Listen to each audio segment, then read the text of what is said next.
8h10, les attentats de Paris, c'était il y a tout juste 3 mois, le 13 novembre. L'état d'urgence a depuis été proclamé et la sécurité renforcée au quotidien. Qu'en est-il chez nous? Notre invité est Frédéric Deguerre, secrétaire départemental du syndicat Unité SGP Police FO. Vous répondez ce matin à Antoine Queville. Bonjour Frédéric Deguerre. Bonjour. On l'a dit, les attentats, c'était il y a un petit peu plus de 3 mois. En termes de sécurité, l'opération Sentinelle a permis depuis le déploiement de 10 000 soldats et 4 500 policiers pour un coût estimé à 1 million d'euros par jour. Actuellement, chez nous, cela représente combien d'hommes? Alors en militaire ou en policier? En policier. Alors en policier. Et si vous avez en militaire, on prend aussi. Alors en militaire, donc il y avait une centaine de militaires d'appelés sur la Seine-Maritime pour nous renforcer. En policier, vous avez 20% de plus de policiers sur le terrain, puisque le ministère de l'Intérieur nous a obligés à avoir que 20% de repos, donc 80% d'effectifs en permanence 24 heures sur 24 sur le terrain. Donc on continue nos patrouilles et notre système de veille pour éviter tout problème sur le département. Les policiers sont épuisés. Savez-vous qui a dit ça en avril 2015? C'est vous sur l'antenne de France Bleu. Donc on n'est pas en avril 2015, on est quand même quelques mois après, il y a eu encore les attentats du 13 novembre entre-temps. Dans quel état d'esprit sont aujourd'hui les policiers? Alors toujours aussi fatigués, puisque si on n'a que 20% de temps de repos, et évidemment ça fatigue beaucoup.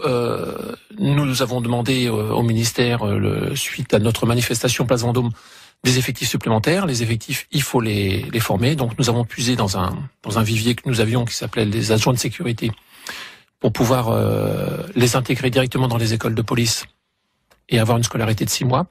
Mais 6 mois, c'est long, et 6 mois, c'est très fatigant pour nos collègues policiers. Par définition, on a deux problèmes qui se croisent et qui ne répondent pas au même rythme. On a l'état d'urgence, ça veut bien dire ce que ça veut dire. Il faut répondre tout de suite à la demande. Et puis à la formation d'un policier, ça se fait pas d'un claquement de doigts. Donc par définition, les policiers n'ont pas fini d'être fatigués. Alors on espère que ça va changer quand même, que l'état d'urgence qui va être modifié va nous laisser un petit peu plus de temps pour souffler. Ceci dit, effectivement, en intégrant les adjoints de sécurité qui sont déjà formés à 60%, on peut réduire, donc je disais donc la scolarité à 6 mois, ce qui veut dire que on a encore quelques mois à tenir. On a une première entrée qui s'est faite au mois de début janvier. Donc voilà, quatre prochaines promotions de 6 mois aussi. Donc on va avoir des effectifs sur le terrain très rapidement opérationnels et qui sont déjà formés en grande partie sur les problèmes que nous vivons aujourd'hui. Ça, c'est pour les renforts, mais pour les policiers qui sont actuellement directement sur le terrain depuis des mois, ça veut dire surcharge de travail, ça veut dire prise de congé reportée, ça veut dire arrêt maladie, ça veut dire tout ça? Ça veut dire tout ça, ça veut dire rappel alors qu'on est en congé, ça veut dire rappel sur le temps de repos, puisque on n'a peut-être pas assez d'effectifs pour assurer telle ou telle mission. Des missions supplémentaires, puisque l'état d'urgence nous a apporté bien évidemment d'autres missions qu'on n'avait pas tous les jours. Mais même si on est très fatigué et que le moral est un petit peu dans les chaussettes, on pense que cet apport d'effectifs va nous soulager. De toute façon, nous sommes déterminés à Unité SGP Police. Si au mois de mars, nous avons un rendez-vous avec le président de la République, si les annonces qui nous ont été faites ne sont pas revues, je pense que les policiers seront une fois de plus dans la rue pour crier leur mécontentement. France Bleu, 8h14, notre invité ce matin, Frédéric Deguerre, secrétaire départemental du syndicat Unité SGP Police FO. Frédéric Deguerre, vous nous dites les policiers sont fatigués, on a bien envie de vous croire. En même temps, en termes de visibilité dans la rue, au quotidien, on a le sentiment depuis des semaines, voire désormais des mois, que finalement les forces de l'ordre sont moins présentes. On avait l'exemple d'un reportage justement dans le journal de 8h, à la sortie des magasins. Est-ce que c'est effectivement le cas? Est-ce que vous travaillez de façon différente depuis 3 mois? Alors non, on est toujours aussi présent sur la voie publique.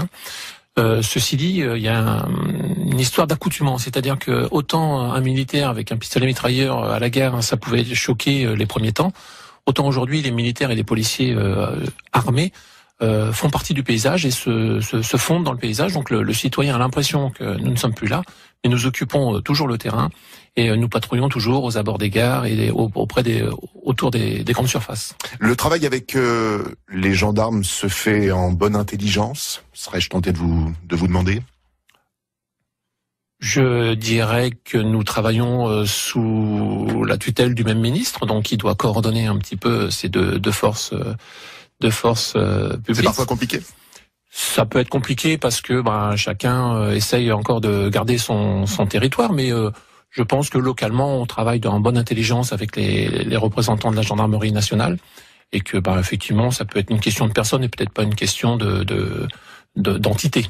Merci Frédéric Deguerre d'avoir été notre invité ce matin sur France Bleu Normandie et bonne journée à vous. Merci à vous. Frédéric Deguerre, secrétaire départemental du syndicat Unité SGP Police FO, interview à retrouver sur notre site francebleu.fr.